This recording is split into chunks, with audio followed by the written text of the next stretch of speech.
Baik, selanjutnya ada prototype. Jadi untuk pembatasan jam operasional truk mencakup beberapa komponen utama.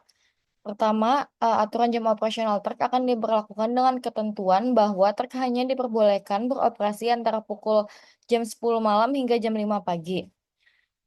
Sementara pada jam sibuk, pagi dari jam 6 sampai jam 9 dan kalau sore dari jam 6 sampai jam 8 malam itu truk dilarang melintas untuk mengurangi kemacetan. Yang kedua, pemasangan rambu larangan beroperasi.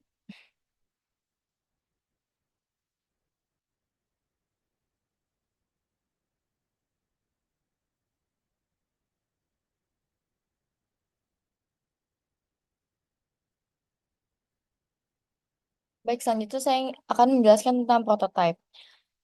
Jadi, untuk pembatasan jam operasional truk mencakup beberapa komponen utama. Yang pertama itu aturan jam operasional truk akan diberlakukan dengan ketentuan bahwa truk hanya diperbolehkan beroperasi pada pukul 10 malam hingga 5 pagi. Sementara pada jam sibuk, untuk pagi dari jam 6 sampai jam 9 pagi dan untuk sore dari jam 4 sore sampai jam 8 malam. Truk dilarang melintasi untuk mengurangi kemacetan. Yang kedua, pemasangan rambu larangan beroperasi pada jam tertentu akan dilakukan di titik-titik strategis sepanjang Jalan Bojong Soang untuk memberikan informasi terkait aturan eh, pembatasan jam operasional ini dan akan disampaikan juga melalui platform digital seperti aplikasi navigasi dan media sosial untuk menjangkau pengemudi secara lebih luas. Dan yang ketiga itu dilakukan simulasi digital menggunakan perangkat lunak simulasi lalu lintas untuk memprediksi dampak pembatasan terhadap arus kendaraan secara keseluruhan. Selanjutnya untuk tes. Jadi akan dilakukan langkah uji coba selama 1 minggu. Yang pertama itu akan menerapkan pembatasan jam operasional di Jalan Raya Bojong Soang selama 1 minggu. Kemudian akan ada pantauan kepadatan lalu lintas pada jam sibuk dan di luar jam sibuk. Yang ketiga akan mengamati kepatuhan pengemudi truk terhadap aturan baru. Lanjut juga akan melakukan pengumpulan data. Yang pertama itu akan mengecek dan merekam waktu tempuh rata-rata kendaraan ringan selama uji coba. Yang kedua itu ada catatan jumlah pelanggaran oleh pengemudi truk menggunakan sistem pengawasan CCTV atau patroli lapangan.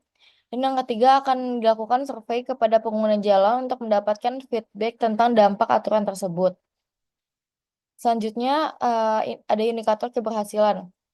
Em- Indikator keberhasilan itu yang pertama adanya penurunan waktu tempuh rata-rata kendaraan ringan di jam sibuk. Yang kedua, adanya pengurangan kepadatan lalu lintas di titik-titik kritis. Dan yang ketiga, tingkat kepatuhan pengemudi truk terhadap aturan jam operasional. Selanjutnya, iteration dan improvement. Yang pertama, jika uji coba berhasil itu akan diterapkan aturan secara permanen dan penyesuaian lebih rinci, misalkan memperluas jam operasional jika diperlukan. Yang kedua itu akan ditingkatkan sistem pengawasan seperti menggunakan teknologi otomatik number plate recognizing atau NPR untuk mendeteksi pelanggaran. Dan jika uji coba tidak berhasil, itu akan ada revisi jam operasional truk, misalkan memperpendek atau memperpanjang durasi pembatasan. Yang kedua itu ditambahkan jalur alternatif khusus truk untuk mengalihkan arus kendaraan berat. Dan yang ketiga itu akan ditingkatkan sosialisasi kepada pengemudi truk dan masyarakat untuk meningkatkan kesadaran akan aturan tersebut.